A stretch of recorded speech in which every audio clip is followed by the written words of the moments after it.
नमस्कार दोस्तों, स्वागत है, अभिनंदन है Jyotsna and my family YouTube channel में। कैसे हैं? केम छो? मजामा मस्त रहिए, खुश रहिए, बिंदास रहिए और मेरे वीडियोस को देखिए। आज हम आपको फिर एक कहानी सुनाने जा रहे हैं।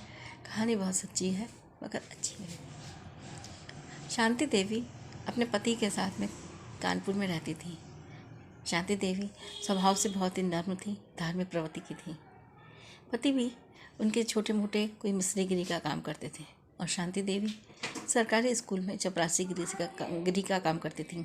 चपरासी थी, जो कि आर्थिक स्थिति काफ़ी कमज़ोर थी, लेकिन दोनों मियाँ बीवी आराम से रह रहे थे। उनके 3 बेटे हुए।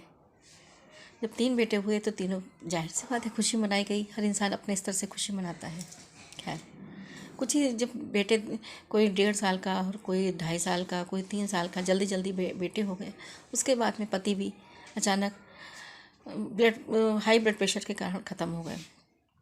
अरे, ये तो बहुत दिक्कत हो गई। पहाड़ से ज़िंदगी। एक औरत का जब पति ख़त्म हो जाता है तो उसकी ज़िंदगी पहाड़ से हो जाती है।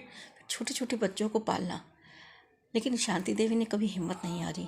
शांति देवी स्कूल में नौकरी करती थी, चपरासी गिरी का काम करती थी, अपने बच्चों को भी पालती थी। उन्होंने बच्चों को ऐसे पाला, ऐसे संस्कार दिए कि बच्चों के दिमाग में भर दिया कि बेटा, तुम्हें कुछ बनना है। अपनी आर्थिक स्थिति हमारी बहुत ख़राब है, इसको तुम्हें बहुत अच्छा बनाना है और कुछ बन के दिखाना है बेटा। बच्चों के भी दिमाग में वही भर गया। बच्चों ने बहुत गरीबी से जीवन अपना यापन किया। तीनों बेटों ने खूब अच्छे से पढ़ाई करी, खूब मन लगाकर पढ़ाई करी। अपनी माँ के हर दुखों को बच्चों ने देखा कि माँ हमारा कितना दुख सहती हैं। चूल्हे पे खाना बनाना, कैसे हम लोगों को पालना पोसना। हमारे तो पिता भी नहीं है, आर्थिक स्थिति इतनी कमज़ोर कि कोई मदद करने को नहीं तैयार था। खैर, धीरे धीरे वक्त गुजरता चला गया। सबके भगवान होते हैं, चाहे वो गरीब हो चाहे वो अमीर हो। धीरे धीरे वक्त गुजरता चला गया। वक्त गुजर गया, बच्चे भी बड़े हो गए। पहले बड़ा वाले बेटे ने यूपीएससी की तैयारी करी और सबसे पहले डीएम बन गया। आहा हा, घर में खुशी, इतनी खुशी कि शांति देवी कि जब सुना, जब बेटे का सिलेक्शन हो गया, जब बेटा इंटरव्यू में पास हो गया, तो शांति देवी बस रोने के अलावा समझ में नहीं आ रहा था क्या करें। बड़ा बेटा डीएम हो गया। जब बड़ा बेटा डीएम हो गया, उसकी भी अच्छे से शादी कर दी। लेकिन बड़े बेटे ने अपना पूरा फ़र्ज़ निभाया, पूरा कर्तव्य निभाया। अपने दोनों भाइयों को पढ़ाना, अपने घर की पूरी आर्थिक स्थिति को नया तरीके से संवार देना, अच्छा सा घर बना दिया। माँ से भी कहा कि नौकरी छोड़ दो, तो माँ ने कहा नहीं, नौकरी नहीं छोड़ेंगे। इसी नौकरी ने तो तुम लोगों को इतना पढ़ाया लिखाया है, हम नौकरी करते रहेंगे। तुम अपनी नौकरी करो, दोनों भाइयों को तुम पढ़ाते रहो। दूसरे भाई ने भी यूपीएससी की तैयारी करी।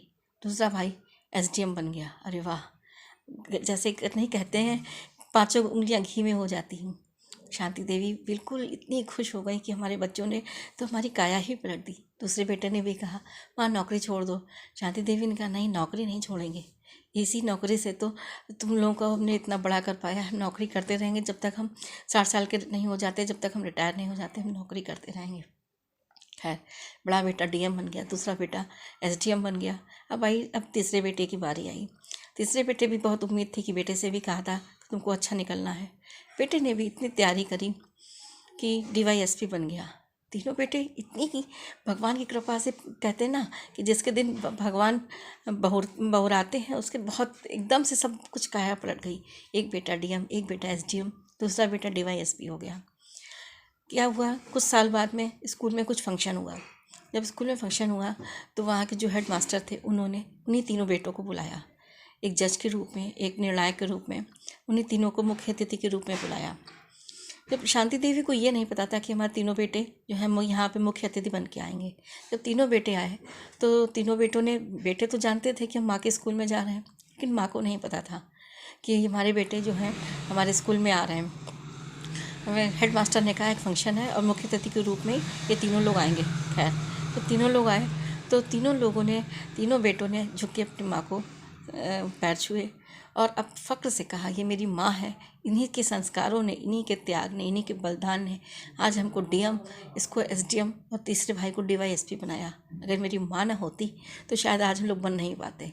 ये मुख्य अतिथि के रूप में जो हम आए हैं, ये सिर्फ माँ की बदौलत आए हैं।